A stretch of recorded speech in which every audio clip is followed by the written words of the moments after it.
And so, I carry with me her sacrifice, her example, and I look forward to making sure that our voices are heard. We're one of the fastest growing minority groups in the country, and we still do not have a Filipino representative in Congress. So, I look forward to bringing our life experience. Well, look, 926 votes is all that separated us, and it was one of the closest races in the country. And despite being massively outspent, the fact that we came that close shows that our message resonates. Our vision, my desire to make sure that we have more healthcare, not less, making sure that everyone has access to opportunities, the same ones that allowed me to grow up healthy, get an education, and serve our country. I look forward to protecting those for the next generation of Americans, and that's what we'll work toward, There's a clear contrast between what we're offering, what I'm offering, and what the Republicans are offering. So we look forward to continuing to make the case. We're doing so well, we already scared the Republican out of the race, so this is an open seat. So, I don't get outworked, my team doesn't get outworked, and we're going to do what this district deserves and make sure it's finally well represented. Have you seen some things change since the election? I mean, in terms of the national issues and some issues you might want to tweak for your platform moving forward? Well, this is a district that also includes Military City USA, which San Antonio is known as. So, I very much know the contributions of our men and women, as they make significant sacrifices. So one of the things I'm very concerned about is this president, and not only is he a president, but he's a commander-in-chief, He has a very specific responsibility to ensure that our troops are well cared for and are used in the appropriate way. And so these recent actions to raid the DoD budget, of $3.6 billion, halting 127 military projects that all affect military readiness, which means how well our forces can serve. I think we've got to have more folks stepping up and saying, and frankly making sure that doesn't happen. There are too many folks in Congress now that are on the sidelines, not speaking up the way that they should be. And I look forward to being part of that. Similarly, I'm a veteran. I get my care at the Veterans Administration, So I look forward to making sure that our veterans have the care that they've earned, and addresses the medical needs appropriately. Yeah, if I may, as a Filipino, have you identified some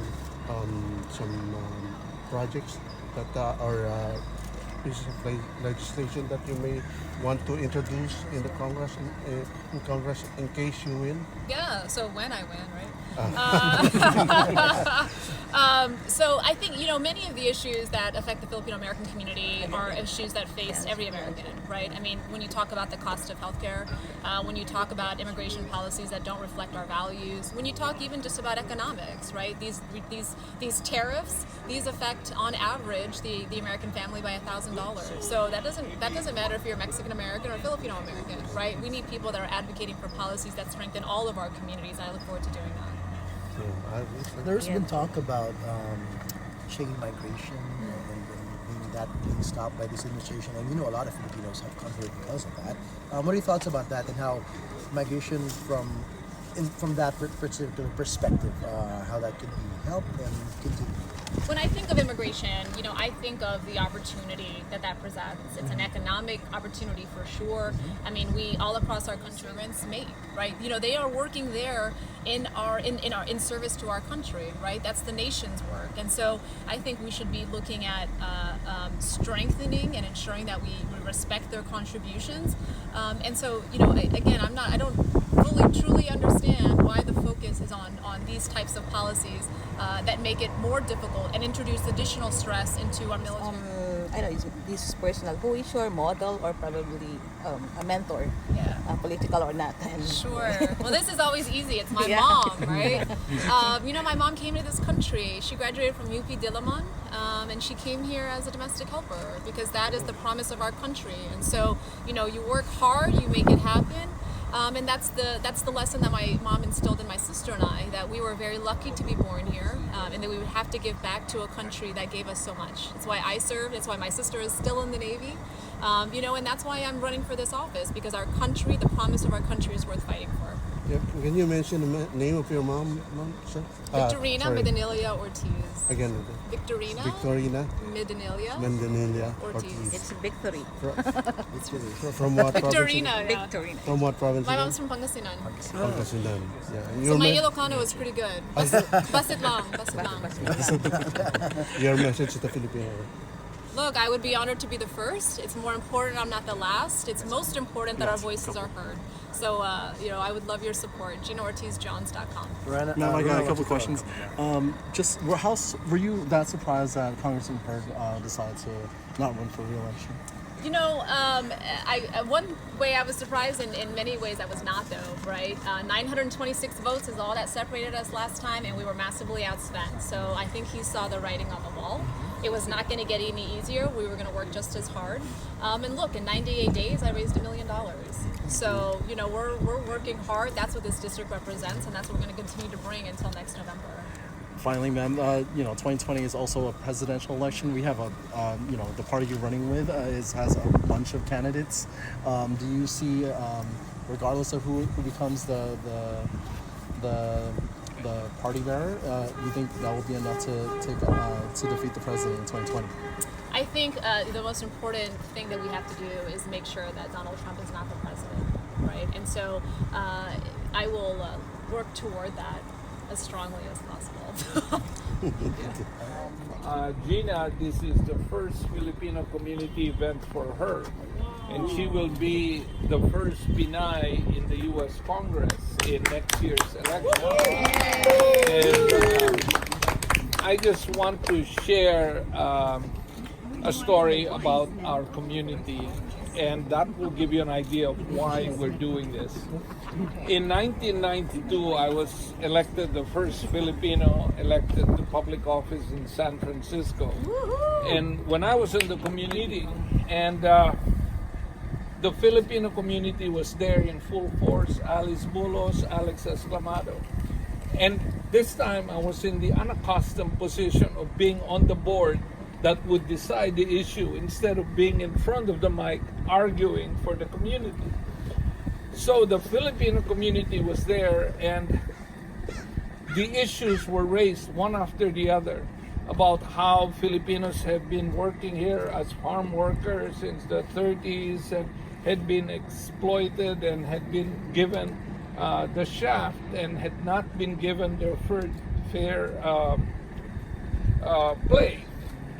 And now, as Filipinos one after the other started talking, I could hear almost the music of the kundiman in the Philippines. That is, the song where we're saying, kung hindi man. It's like we're saying, if it is not to be. It's like we're always pleading, like the way the Filipinos who were working under the encomienda system in Spain would plead with the landlord, please give us a better share of the rice so that we can feed our family.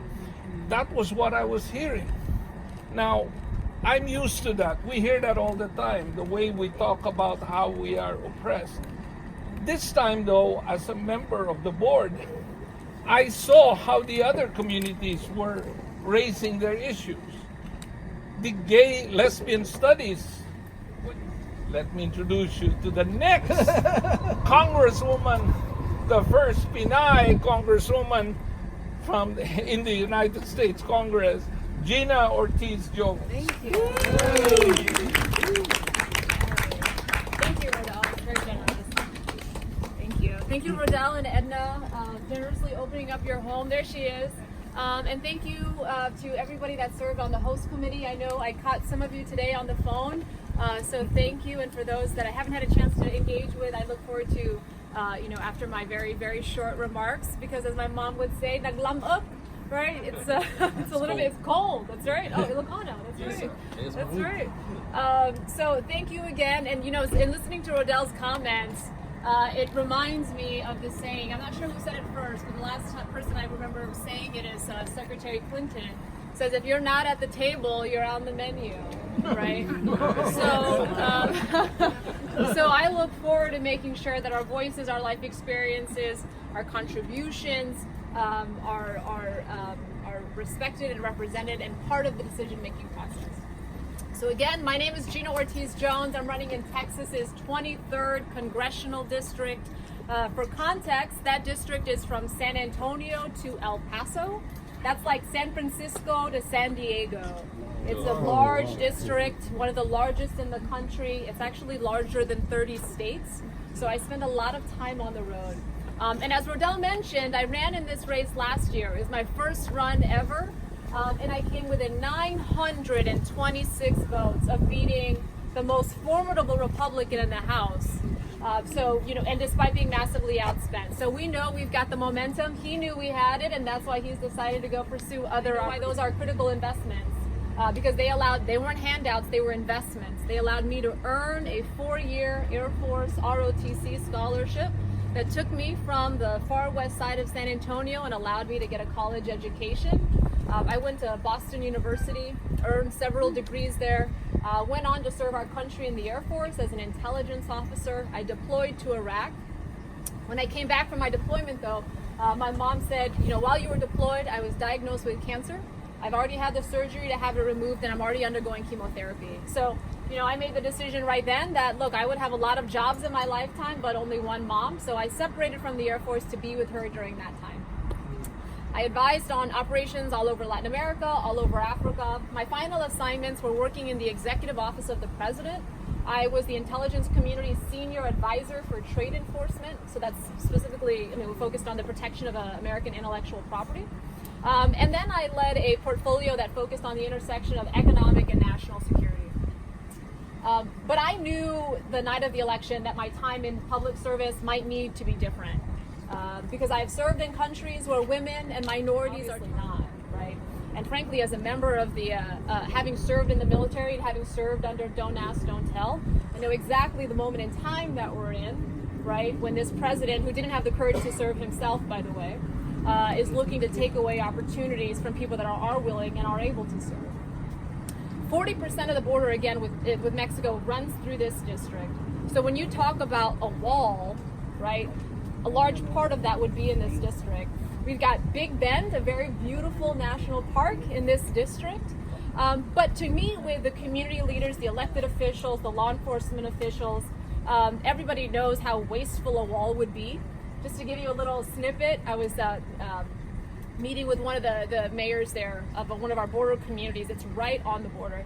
And he said, look, 40% of my city's revenue comes from the 2 international bridges that connect my community, our city, with Piedras Negras on the other side.